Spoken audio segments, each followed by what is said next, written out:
성경 말씀 봅니다. 에스라서 6장 13절에서 14절 말씀 상고해서 올립니다. 에스라서 6장 13절에서 14절 다리오 왕의 조서가 내림에 강서편 총독 답드네와 스달보스네와 그 동료들이 신속히 준행한지라. 유다 사람의 장로들이 선지자 학개와 이또의 손자 스가랴의 권난함으로 인하여 전 건축할 일이 형통한지라. 이스라엘 하나님의 명령과 바사왕 고립그와 다리오와 아닥사스다의 조서를 쫓아 전을 건축하며 피력하되 다리오 왕 6년 아달월 3일에 전을 피력하니라. 아멘. 오늘 본 말씀 에스라서 6장 13절에서 14절. 지난 시간에도 이 말씀을 가지고 말씀을 드렸습니다. 그러나 오늘은 본 말씀을 통하여 다시 한번 생각해 볼 것은 남유다 이스라엘 백성들 바벨론 70년 포로에서 자유해방을 받고 고통의 땅으로 돌아와 퇴락된 하나님의 성전을 건축하기 위하여 주력했지만 대적자들의 방해 공작으로 말미암아 자그만 75, 6년 동안 성전 재건이 중단된 가운데서 다시금 하나님은 학개 선지자와 스가랴 선지자를 통하여 하나님의 퇴락된 성전을 건축하라는 명령을 이어받고 슬룹바벨과 예수아와 또한 모든 장로들과 모든 백성들이 한마음 한뜻 되어 다시금 퇴락된 성전을 건축하기 위해 이르렀습니다. 그러나 그러한 가운데 또다시 방해 공작의 대적자들이 있었을 때에 바사 제국의 관리자인 오늘 성경 말씀 13절에서 말하는 것처럼 강서편 총독 닥드네와 스달보스네와 그 동료들이 함께 다리오 왕에게 소장을 써서 이러한 일이 벌어졌으니 이러한 일을 해결해 주십사 라고 말하며 지나간 과거 고레스 왕이 성전을 건축하게 했다고 하는 것을 가지고 남유다 이스라엘 백성들이 성전 건축을 시작하고 있는데 그것이 사실인가의 여부도 알아달라는 소장을 올렸습니다. 그 결과로 고레스의 소장을 확인하기 위하여 다리오 왕은 도서관을 국고의 도서관을 지정하며 고레스 왕의 소장을 발견했고 거기에 입각하여 다리오 왕 역시 남유다 이스라엘 백성들 성전 건축하는데 그 누구도 침해하지 못하도록 또한 방해 공작하지 못하도록 선포했던 것을 보게 됩니다. 그리고 그 결과로 지금까지 역사했던 총독 닥드네와 스달보스네와 그 동료들도 함께 이스라엘 백성들, 남유다 백성들의 성전 건축을 하는데 주력해 주는 것을 보게 됩니다. 이게 하나님의 역사지요. 그래서 오늘 본 말씀을 다시금 생각해 보면서 성전 재건의 역사적인 성취라는 주제로 이러한 교훈에 대한 말씀을 생각해 보려고 합니다.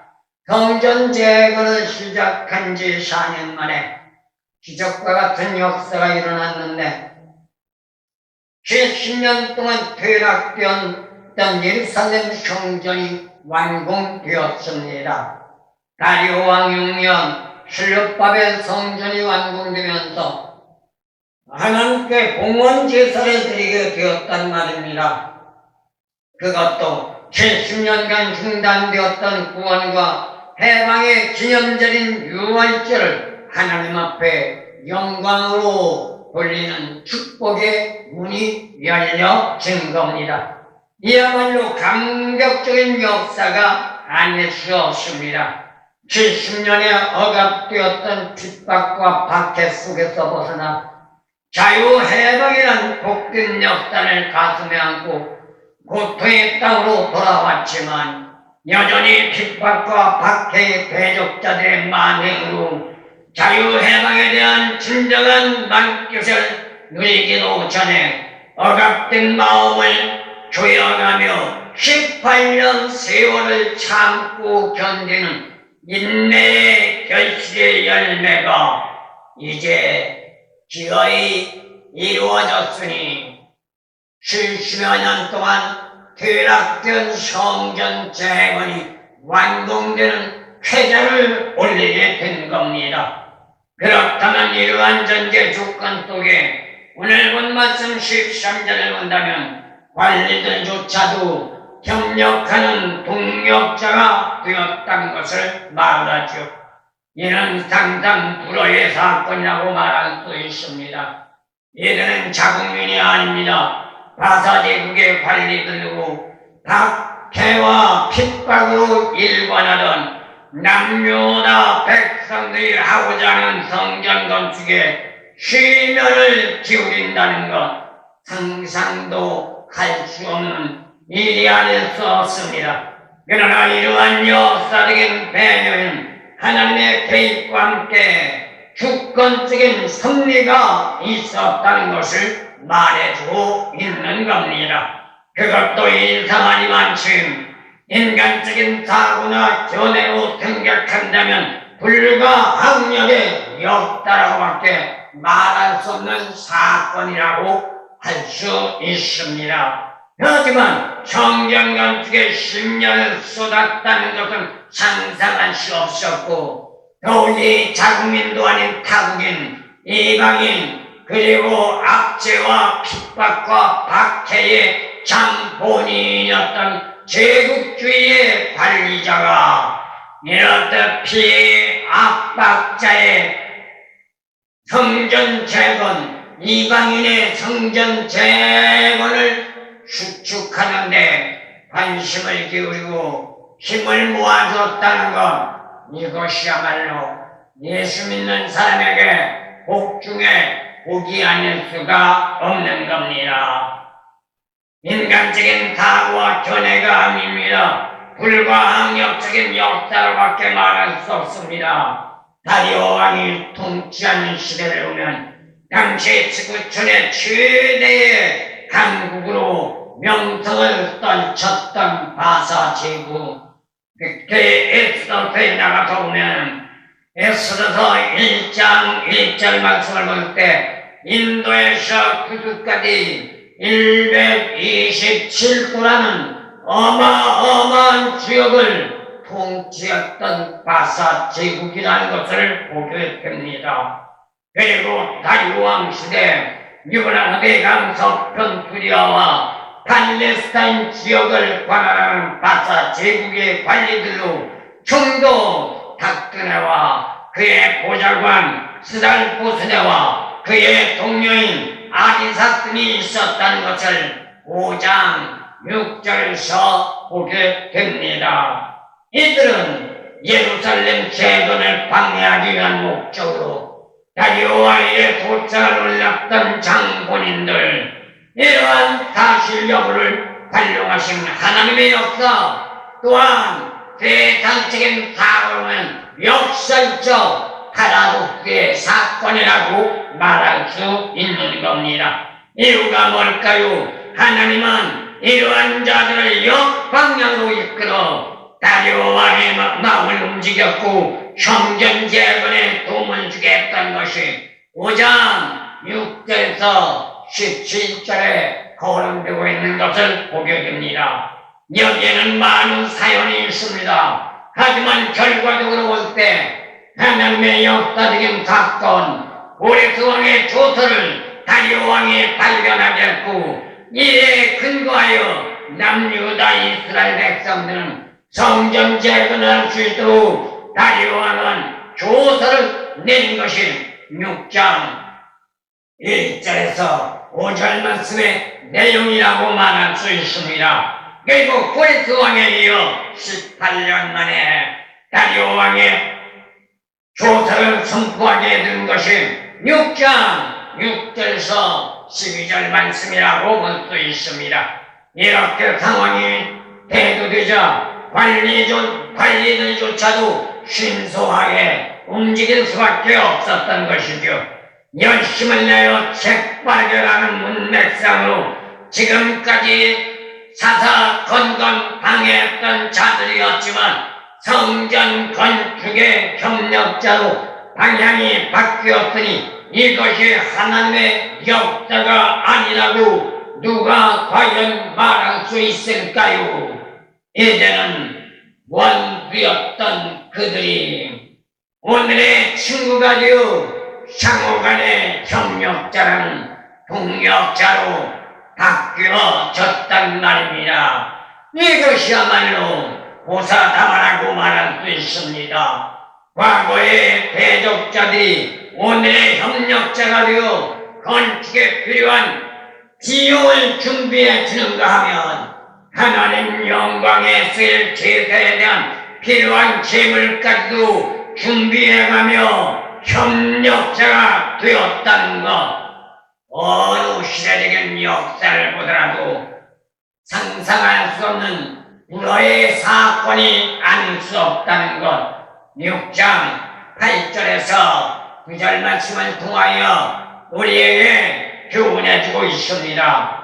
그리고 두 번째 14절 말씀 볼 때 성전 건축에 대한 역사적인 배경이 대두되고 있습니다. 바벨론 70년 포로에서 돌아온 남유다 백성들, 돌아온 지 2년 2개월 만에 70년간 퇴락되었던 성전을 재건하려고 했지만 대적자들의 만행으로 15, 16년간 중단되었다가 하나님의 역사적인 사건으로 학자와 스가랴 선지자를 통하여 다시금 성전 재건을 시작하게 되었으니 여기에는 하나님의 역사적인 필요 요건에 대한 요인이 있었다고 말할 수 있는 겁니다. 그 전제 조건을 볼 때 제일 먼저 유다 장로들이 적극적으로 참여했다는 겁니다.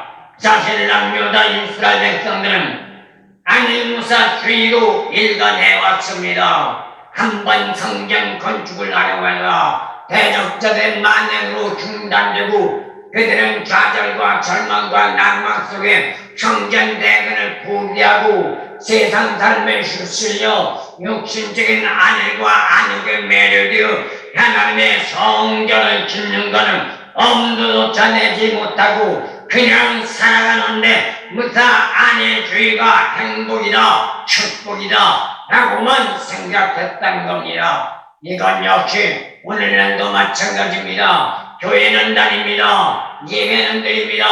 직분자는 됐습니다. 그런데 철두철미하게 철저하게 하나님을 믿으려면 어둠의 권세가 수시로 시시각각으로 방해공작하니 힘들고 어려울 수밖에 없습니다. 그러니 그러한 어려움과 고난과 역경을 모면하기 위해서라도 오늘 본 말씀 남유다 이스라엘 백성들처럼 안일무사주의로 육신의 편안과 생활의 편안함과 모든 전제 조건의 편안함을 택하며 믿기는 믿어. 그런데 어떠한 사람들 말처럼 미친 듯이는 안 믿어. 이러한 말이란 말입니다. 이게 오늘날 현실입니다. 그러면서 믿는다고 말합니다. 그래서 일괄적으로 대다수가 믿으면 구원받고 믿으면 축복받고 믿으면 천국 간다고 합니다. 그런데 문제는 그 믿음이 무슨 믿음이냐가 문제고 믿는데 어떻게 믿느냐가 문제고 믿었으면 어떤 삶의 변화의 역사가 있는가가 문제입니다. 이런 건 가르쳐주지 않습니다. 그냥 믿으라고만 합니다. 그냥 교회를 다니라고만 말합니다. 그냥 헌신만 하라고 합니다. 순종만 하라고 합니다. 그런데 문제가 뭐예요? 무엇을 어떻게 순종해야 하는지 몰라요. 무엇을 어떻게 살아가야 할지 모른단 말이에요. 그러니 교회는 다니고 직분자는 됐고 예배는 늘지만 자기의 생각, 자기의 방법, 자기의 뜻, 자기의 견해대로 신앙생활하고 있는 것이 오늘날 현실이요. 오늘 본문 말씀 배경에 성전을 재건하기 위하여 도약했다가 주저앉았던 남유다 이스라엘 백성들의 삶과 똑같단 말입니다. 그러니 달라지는 거 아무것도 없는 거죠. 억압되었던 포로에서 벗어나 돌아왔지만 여전히 핍박과 박해와 멸시와 천대는 지속적으로 이어져 있었으니 삶의 생활에 진정한 기쁨과 즐거움과 소망과 비전이 없었단 말입니다. 이건 축복이 아닙니다. 이건 믿음의 생활이 아닙니다. 일부 세력의 방해로 인해서 하고 싶어도 할 수 없다는 자포자기와 함께 성전을 출축하지 않아도 하나님만 믿으면 되지 않느냐? 그때여 힘들고 어렵게 무탄 상대에 멸시 천대 핍박받아가며 꼭 성전을 재건해야만 하느냐? 오늘날 현실에 따라 똑같아요. 예수만 믿으면 됐지 교회를 꼭 다녀야 하느냐? 이거와 똑같단 말입니다. 그러면서 믿는다고 합니다. 그건 믿음이 아니라 단순한 종교생활입니다. 종교생활을 가지고는 구원 못 받습니다. 종교생활을 가지고는 천국 못 갑니다. 힘들고 어려운데 굳이 교회만 나가야 예수 믿는 것이냐고 도시를 달아가며 교회는 가지 않아도 믿는다는 꾼들이 오늘날 점점 늘어나고 있는 실정이란 말입니다. 그러나 오늘 본 말씀 내용의 배경을 보면 학개와 스가랴 선지자를 통해 하나님은 촉구하셨습니다. 퇴락된 예루살렘 성전을 축축하고 재건하라고 남유다 백성들은 깨어나기 시작했습니다.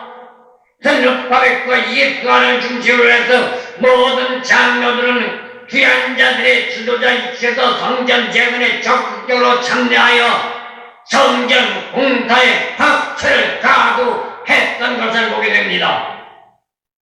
선지자 학개와 스가랴의 권난에 입각한 겁니다.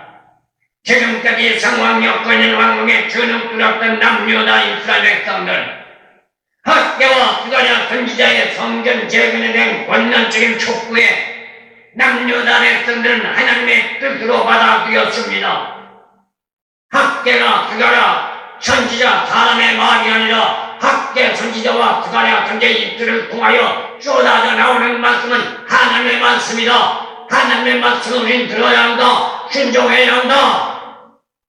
전적으로 모든 백성들이 하나가 되어 다른 말로 말하면 일심전통체가 되어 일사불란하게 하나님의 뜻을 성취해 나가기 위하여 성전 재건에 박차를 가할 때 하나님은 그들을 도와주셨고 대적자들의 마음을 움직여줬고 다리오의 왕을 움직여줘서 그 어떤 대적자도 방해공정할 수 없도록 다리오 왕을 통하여 천정 포로이 내렸다는 것을 보게 됩니다. 이게 하나님의 역사죠. 이 시간에 저와 여러분은 또 이러한 축복이 임하기를 원합니까? 그렇다면 이유야 어떠하든 간에 토시하지 말고 무조건 순종하시기를 바랍니다. 내 사고, 내 타견, 내 뜻이 어떻든 다 내려놓고 아버지 뜻단에 순종하시기를 소원합니다. 이것이 신앙인 겁니다.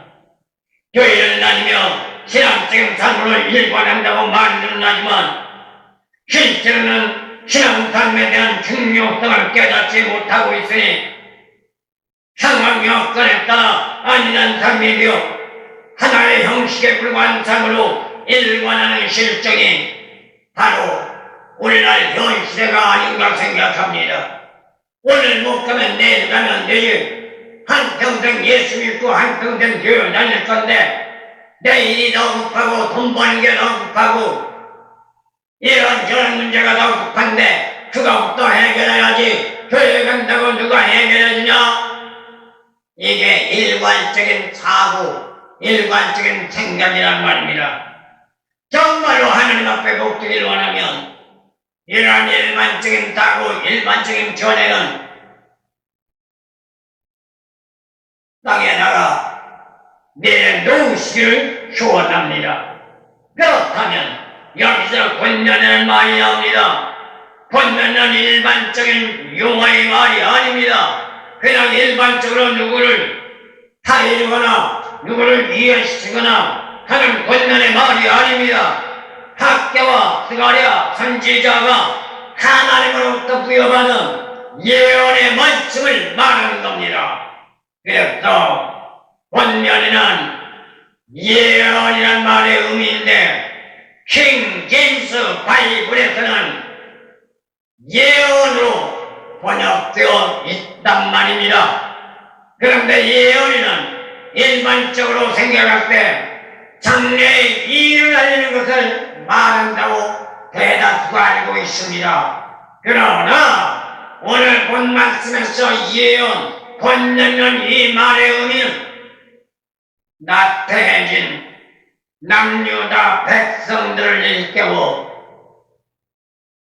형전재군에 주력할 수 있도록 주저앉았던 마음, 주저앉았던 생각, 주저앉았던 삶, 주저앉았던 행동을 일어나게 하여 도전적인 마음을 불러일으켜서 하나님의 성전을 건축하도록 힘을 넣어주는 것을 말하는 겁니다. 이게 예언이라는 겁니다. 그리고 또 한 가지, 성전 건축에 호의적인 바사 제국의 왕들, 이게 하나님의 역사죠. 이야말로 기적 중의 기적입니다. 남유다 이스라엘 백성은 70년간 바벨론 포로 생활을 했던 핍박받던 민족입니다. 그런데 피압박 국가였던 바사 제국이 이들의 성전을 짓는데 공을 한다는 것은 상상불허의 일, 있을 수 없는 일입니다. 그러나 모든 역사가 하나님의 주권적인 섭리에 입각한 것이기 때문에 할 수 없는 것이 할 수 있게 됐습니다. 하나님은 영치 못함이 없다고 했습니다. 하나님은 불가능이 없다고 했습니다. 하나님이 하신다고 하면 그 어떤 일도 이루어질 수 있습니다. 그 어떤 일도 해결할 수 있습니다. 그 어떤 일도 성취할 수 있는 줄로 믿습니다. 우리에게 이러한 축복의 역사가 예수 안에서, 말씀 안에서, 진리 안에서, 성령 안에서, 하나님 안에서 이루어지기를 예수님의 이름으로 소원합니다. 하나님은 이사야 선지자를 통하여 이러한 전제 조건이 있을 것을 예언해 주셨고, 이에 입각한 하나님의 역사는 바벨론 70년이 찾아 바사왕 고레스를 통하여 남유다 이스라엘 백성들에게 자유회방이라는 기쁨을 안겨주었고, 그리고 그것으로 끝난 것이 아니라 고토의 땅 예루살렘으로 돌아가게 했으며, 단순하게 돌아가게 한 것이 아니라 70년 동안 퇴락된 성전을 재건하는데 밀어주는 역사가 일어났던 겁니다. 그리고 또다시 다리오 왕을 통하여 퇴락된 성전 재건에 박차를 가하게 했던 것을 보게 됩니다. 하나님의 은혜가 아니면 성립할 수 없는 기적과 같은 역사, 이에 예루살렘 성전은 재건될 수 있었고, 여기에서 아닥사스 왕은 또다시 등장하는데, 아닥사스 왕은 BC 464년에서 424년으로 성전 건축을 조성할 수 있도록 조서를 내는 다리오 왕과는 달리 시간과 세월이 흐른 뒤에 등장하는 인물입니다. 그러나 그 역시 느헤미야 선지자 시대의 예루살렘 건축의 호의를 가지고 유대인들의 성전 건축을 하기 위한 조서를 내렸던 사실이 느헤미야 21장 8절에서 말씀되고 있는 것을 보게 됩니다. 여기에서 생각할 것이 있습니다. 남유다 백성들의 호의를 베풀었던 고레스와 다리스 왕에 대하여 연구한 것은 저자가 시대를 초월해서 예루살렘 성전과 성곽에 대한 하나님의 역사를 기록하기 위한 것입니다. 그 일례로 4장에 나가서 보면 바사 제국의 역대 왕들이 제기되고 있는데, 이는 연대에 구애받지 않고 고레스, 다리오, 아세로, 아닥사스 왕들로 언급되고 있단 말입니다. 이러한 사실 배경을 통해서 전능하신 하나님의 역사가 있다는 걸 우리에게 일깨워주고 있고, 하나님의 역사가 하면 이루어질 수 없는 상황도 하나님의 주권진 섭리가 되어있을 때 성취되고 성립되고 이루어질 수 있다는 것 우리에게 교훈하면서, 저와 여러분도 믿는다는 말로 끝내지 말고 오늘 본문 말씀의 남유다 이스라엘 백성들처럼 힘들고 어려워도 말씀에 익숙한 신앙의 삶으로 강력하여 선을 이루기 위하여 일사불란한 삶으로 전진해 나간다면 오늘의 말씀의 역사를 끈 하나님, 우리에게도 이러한 축복의 역사가 성립되어질 줄로 믿습니다.